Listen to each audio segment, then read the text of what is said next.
नमस्कार दोस्तों, स्वागत है आपका फिर से एक बार माया ऐप पर। माया ऐप के तहत बॉलीवुड फ्लैशबैक में हम बात करने वाले हैं आज जिसके बारे में वो कमाल के अभिनेता तो है ही, साथ ही साथ कमाल के सिंगर भी हैं, जिन्हें सुरों का सम्राट भी माना जाता है। बहुत ही बेहतरीन उनके गाने हैं और उनके अभिनय की भी क्या तारीफ करें। जब भी उनके गाने सुनते हैं तो उसी दौर में पहुंच जाते हैं जिस दौर में वो गाया करते थे, और उनका अभिनय देखते ही दिल झूम उठता है। जी हाँ, मैं बात कर रहा हूं one of the most talented singer and actor mister Kishore Kumar के बारे में। तो चलिए उनके जिंदगी से जुड़ी ढेर सारी बातें जानते हैं और शुरू से शुरुआत करते हैं। किशोर कुमार का जन्म 4 अगस्त 1929 को खंडवा में हुआ था। ये एक बंगाली फैमिली में पैदा हुए थे जो कि खंडवा में था और एमपी में ये शहर आता है। और इनकी माता का नाम था गौरी देवी, जो कि एक बहुत ही अच्छी बंगाली फैमिली से बिलोंग करती थी।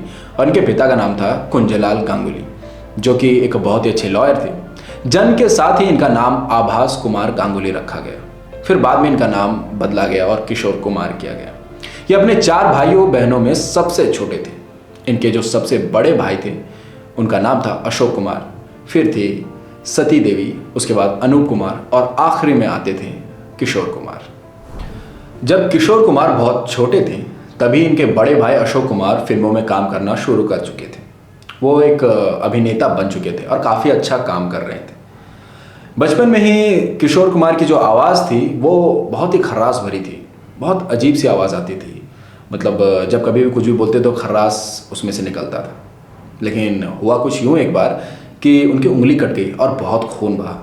उस ज़माने में जो पेन किलर्स आते थे वो भी बहुत कमज़ोर आते थे, तो जब कभी भी उनको दवाई लगाई जाती तो वो ज़ोर ज़ोर से चिल्लाते थे, रोते थे।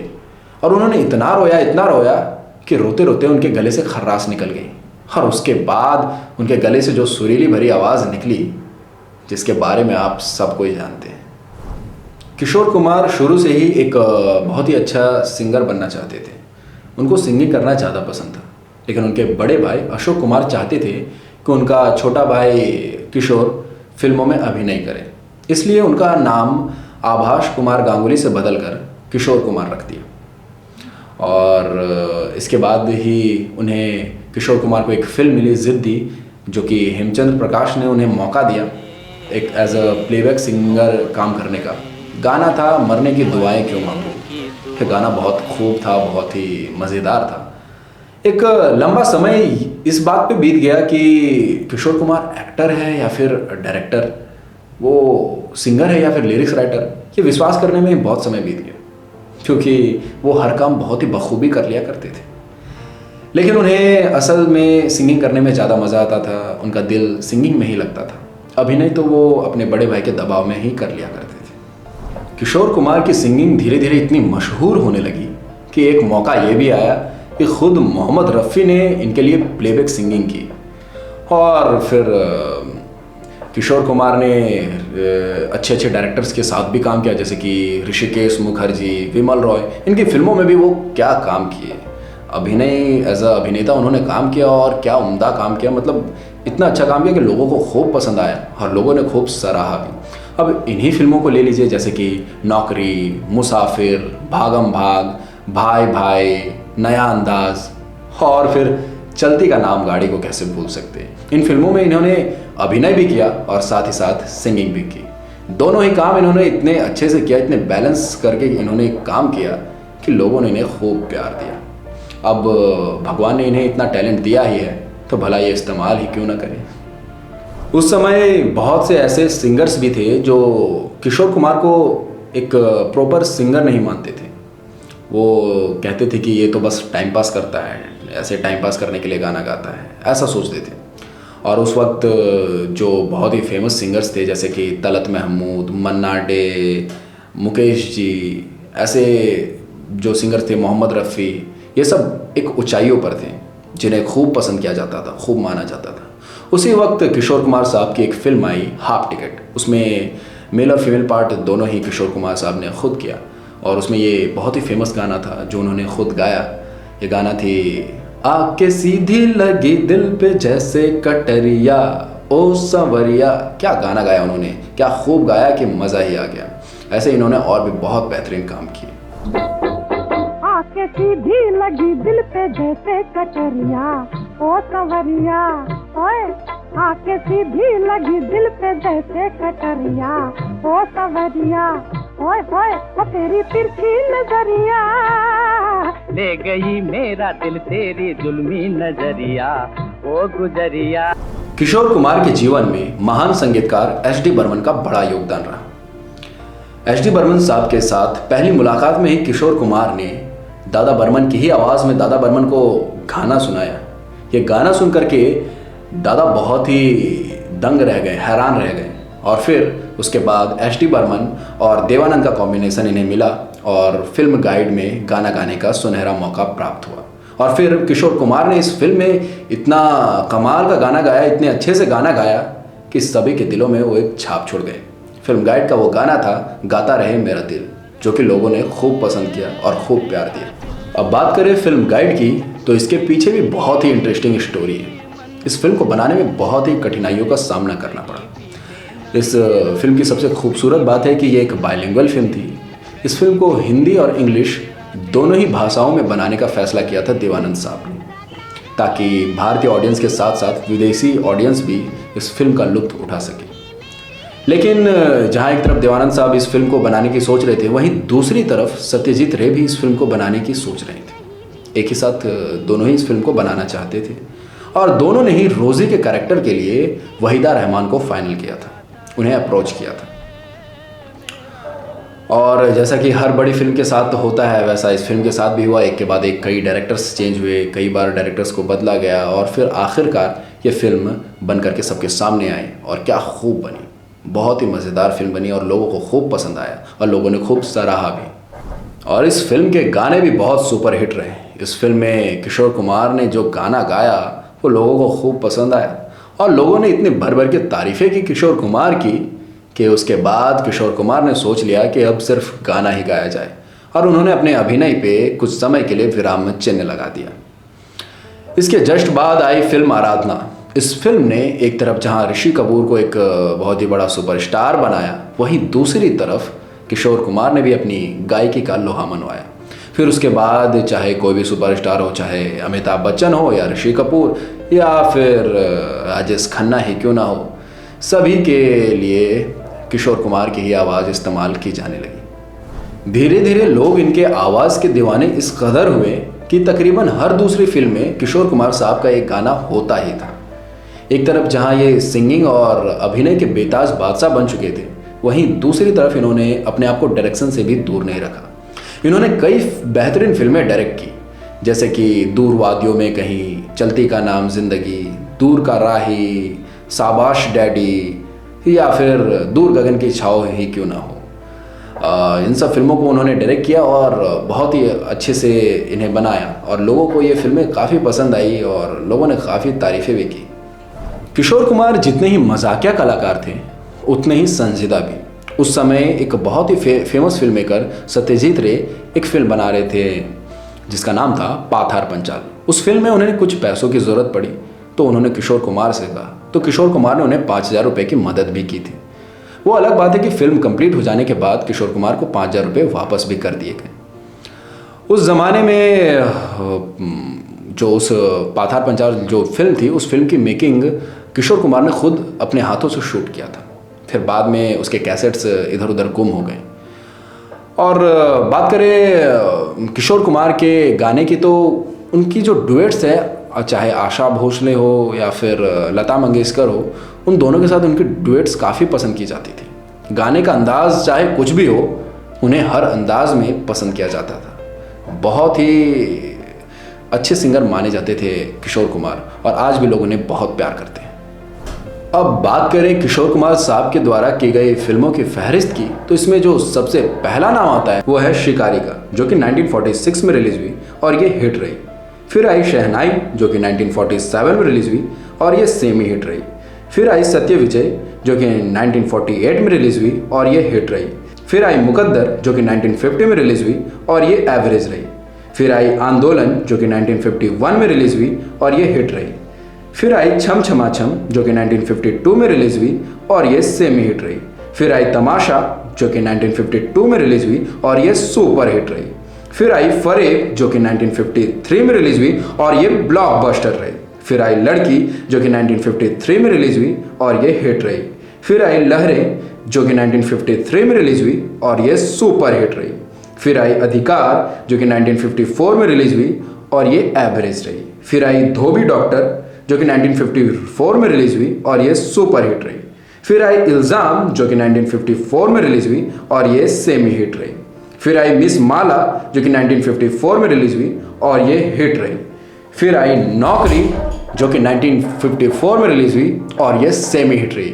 ऐसे और भी इन्होंने कई बेहतरीन फिल्में हमारी फिल्म इंडस्ट्री को दिए जिसे लोगों ने खूब सराहा और खूब प्यार दिया। अब बात करें इनके द्वारा गाए गए गाने के बारे में जो कि बहुत ही सुपर हिट रहे, बहुत ही मज़ेदार रहे और लोगों ने खूब जिसे पसंद किया, तो गाने कुछ इस प्रकार है। नीले नीले अंबर पे चांद जब आ जाए, या फिर ये गाना ले लीजिए, तू है वही दिल ने जिसे अपना कहा, या फिर ये गाना ले लीजिए, क्या यही प्यार है, हाँ यही प्यार है, या फिर ये गाना हो, कह दूँ तुम्हें या चुप रहूं, दिल में मेरे आज क्या है।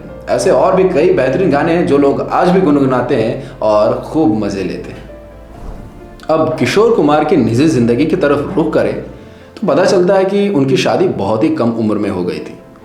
उनकी शादी हुई थी रूमा गुहा ठाकुरता से, बहुत ही कम उम्र में, और फिर शादी के कुछ समय बाद उन्हें शादी से एक बच्चा भी हुआ जिसका नाम अमित कुमार रखा गया। लेकिन इनकी जो शादी थी वो कुछ लंबी चल नहीं पाई। महज 7-8 साल के बाद इनका तलाक हो गया, दोनों एक दूसरे से अलग हो गए। और उसके बाद इनकी ज़िंदगी में आई मधुबाला। फिर किशोर कुमार ने मधुबाला से शादी किया, लेकिन ये इतना आसान नहीं था। इसके पीछे भी एक रोचक किस्सा है। बात कुछ ऐसी है कि मधुबाला और दिलीप कुमार का जो अफेयर है, लव लाइफ, वो बहुत ही अच्छा चल रहा था। दोनों एक दूसरे से बेहद प्यार करते थे। दिलीप कुमार और मधुबाला दोनों ही एक दूसरे के साथ शादी करना चाहते थे, लेकिन मधुबाला के जो पिता थे उन्हें ये बात पसंद नहीं थी। वो इन दोनों के प्रेम से खफा थे। वे नहीं चाहते थे कि इन दोनों की शादी हो। फिर कुछ ऐसी दिक्कतें आई कि दिलीप कुमार और मधुबाला हमेशा के लिए एक हो गए। मधुबाला ये सदमे बर्दाश्त नहीं कर पा रही थी। उनसे अलग होने के बाद उन्हें काफ़ी तकलीफ़ें झेलनी पड़ी और वो अपने आप को संभाल नहीं पा रही थी। उन्हें किसी सहारे की ज़रूरत थी। दूसरी तरफ इधर किशोर कुमार की भी तलाक हो रखी थी, तो उसे भी कोई ना कोई साथ चाहिए था। इसी बीच दोनों एक दूसरे से मिले, मधुबाला और किशोर कुमार, और फिर दोनों में प्यार हुआ और दोनों में शादी हो गई। शादी से पहले ही किशोर कुमार को ये बता दिया गया था कि मधुबाला को दिल की बीमारी है, वो शायद ज़्यादा लंबा जी ना पाए। और मधुबाला के पिता ने किशोर कुमार से ये भी कहा था कि तुम ऐसा करो कि शादी से पहले मधुबाला की इलाज कराओ, उसके बाद शादी कर लेना। लेकिन किशोर कुमार ने कहा, मैं पहले शादी कर लेता हूँ, फिर इलाज के लिए मधुबाला को लंदन ले जाऊँगा।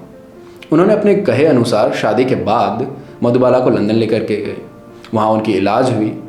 इलाज के बाद थोड़ी बहुत तबीयत ठीक होने लगी, और जैसे ही ठीक होने लगी तो मधुबाला ने ये डिसाइड किया कि वो फिर से फिल्मों में काम करेगी। और फिल्म चालाक के लिए उन्होंने राज कपूर से बात भी कर ली। एक दिन की शूटिंग भी कंप्लीट हो गई, लेकिन शूटिंग के दौरान ही वो बेहोश होकर गिर गई और पूरी शूटिंग कंप्लीट नहीं हो पाई। और उसके बाद वो इस तरह से बीमार पड़ी कि बिस्तर से दोबारा उठ नहीं पाई। और बहुत ही कम उम्र में, महज 36 साल की उम्र में, एक हंसती खिलखिलाती मधुबाला जो हमेशा हंसती रहती थी, लोगों को हंसाती रहती थी, बला के खूबसूरत, हंसते हंसते लोगों की आंखें नम करके दुनिया को छोड़ के चली गई। मधुबाला के जाने के बाद किशोर कुमार साहब को बहुत बड़ा धक्का लगा, लेकिन उन्हें कहीं ना कहीं पता था कि उन्हें इस सदमे का सामना करना पड़ेगा। तो उन्होंने किसी भी तरह अपने आप को संभाल लिया। और फिर 7-8 साल कुछ ऐसे ही गुजरे, और उसके बाद इनकी ज़िंदगी में इनकी तीसरी पत्नी का आगमन हुआ, जिनका नाम था योगिता बाली। योगिता बाली इनकी ज़िंदगी में आई, दोनों में प्यार हुआ और दोनों ने आपस में शादी कर ली। लेकिन इनके शादी को भी मानो कोई ग्रहण लग गया। सिर्फ 2 साल के अंदर ही दोनों का तलाक हो गया, दोनों ही एक दूसरे से अलग हो गए। लोगों का कहना है कि योगिता बाली की जो माँ थी उनका इनके निजी ज़िंदगी पे बहुत ज़्यादा दखल अंदाजी थी। इन दोनों का तलाक हुआ। फिर 1978 में योगिता बाली ने किशोर कुमार से अलग होकर मिथुन चक्रवर्ती से शादी कर ली और दोनों फिर साथ में रहने लगे। और इसके बाद इनके लाइफ में इनके आखिरी पत्नी आई लीला चंद्रवारकर। योगिता बाली से अलग होने के 2 साल बाद ही लीला चंद्रवारकर का आगमन हो गया इनकी ज़िंदगी में। दोनों ने शादी कर ली और दोनों ही अच्छे से रहने लगे। लीला चंद्रवारकर उस समय महज 25 साल की थी और किशोर कुमार उनसे 20 साल बड़े थे। एक बात और भी है जिसके लिए किशोर कुमार बहुत फेमस थे कि ये माना जाता था कि किशोर कुमार अपने पैसे निकलवाना बहुत अच्छे से जानते थे। एक किस्सा ऐसा है कि एक बार एक प्रोड्यूसर के पास इनके कुछ पैसे बाकी थे जिनका नाम था तलवार। तो अक्सर वो तलवार के घर पे पहुंच जाते और बाहर जाकर चिल्लाने लगते, तलवार दे दे मेरे 8,000, तलवार दे दे मेरे 8,000। ये सुनकर वे बहुत शर्मिंदा हो गए और तलवार ने उनके पैसे तुरंत से उन्हें वापस कर दिए। किशोर कुमार साहब जिंदगी में थोड़े अकेले हो गए थे, लेकिन इनके 3 बड़े ही अजीज दोस्त थे। पहला अमृतांजन, दूसरा हरि निरंजन और तीसरा फटाफट। अब आप कंफ्यूज हो गए होंगे कि आखिर ये तीनों है कौन? ये तीनों पेड़ हैं। जी हाँ, सही सुना आपने। ये तीनों 3 पेड़ हैं जो इनके बंगले में हुआ करती थी। ये अक्सर इन्हीं के साथ बातें किया करते थे, अक्सर इन्हीं के साथ रहा करते थे। लेकिन ये जानकारी बाहर निकल करके कैसे आई तो ये आपको बता देता हूँ मैं। बहुत ही रोमांचक किस्सा है कि एक बार एक रिपोर्टर किशोर दा के पास आए और उन्होंने पूछा कि किशोर साहब, आप कभी पार्टी में नहीं जाते, हमेशा अकेले रहते, ऐसा क्यों? तो किशोर दा ने जवाब दिया कि मैं चाहता हूँ पार्टी में, मेरी पार्टी मेरे आंगन में होती है। ये जो 3 पेड़ देख रहे हो ना, ये तीनों मेरे बड़े अजीज़ दोस्त हैं। मैं इन्हीं से हमेशा बातें करता हूँ, इन्हीं के साथ पार्टी करता हूँ। इस तरह से ये जानकारी बाहर निकल करके आई थी। किशोर कुमार को उनके चौथे शादी से एक बेटा प्राप्त हुआ जिसका नाम सुमित कुमार रखा गया। एक तरफ जहाँ इनके गाने ज़बरदस्त तरीके से हिट किए जा रहे थे, लोग खूब पसंद कर रहे थे, वहीं दूसरी तरफ इनके दिल की बीमारी बढ़ती ही जा रही थी। इनका बेटा जो सुमित कुमार है वो भी एक अच्छा प्लेबैक सिंगर बन चुका था, अच्छा काम कर रहा था इंडस्ट्री में। एक तरफ जहाँ इनकी हंसी खुशी ज़िंदगी बनी चली जा रही थी और बढ़ती चली जा रही थी, वहीं दूसरी तरफ ये अंदाज़ा लगाना मुश्किल था कि इस हंसी खुशी भरे माहौल में उन्हें दुनिया छोड़कर जाना पड़ सकता है। उन्होंने 13 अक्टूबर को एक सरप्राइज़ पार्टी प्लान किया, बहुत ही अच्छे तरीके से।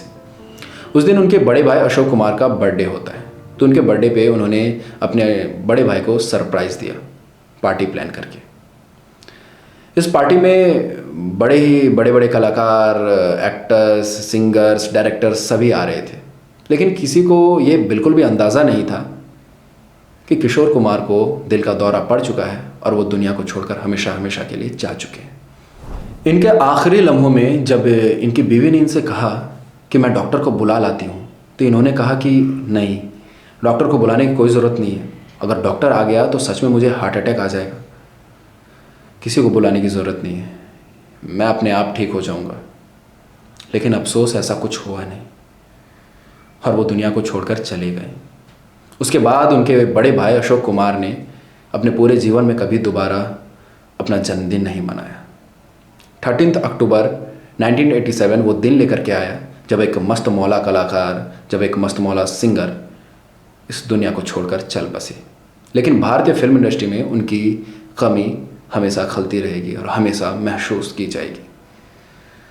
तो चलिए अगली बार बात करेंगे हम बॉलीवुड फ्लैशबैक में अगले टॉपिक के बारे में, एक नए टॉपिक के बारे में। तब तक के लिए हमारे चैनल को सब्सक्राइब कर लीजिए। अगर आपको ये वीडियो अच्छा लगा हो तो इसे लाइक करें, ये जानकारी लोगों के साथ शेयर करें। और अगर आपको ऑडिशन से जुड़ी अपडेट्स चाहिए तो हमारे माया ऐप को प्ले स्टोर से जाकर के इंस्टॉल कर सकते हैं। वहाँ आपको चाहे सिंगिंग हो, चाहे डांसिंग हो या फिर एक्टिंग हो, सभी के कास्टिंग्स अपडेट्स मिल जाएंगे। तो चलिए अगली बार मिलते हैं अगले नए टॉपिक के साथ। तब तक के लिए बाय बाय, टेक केयर।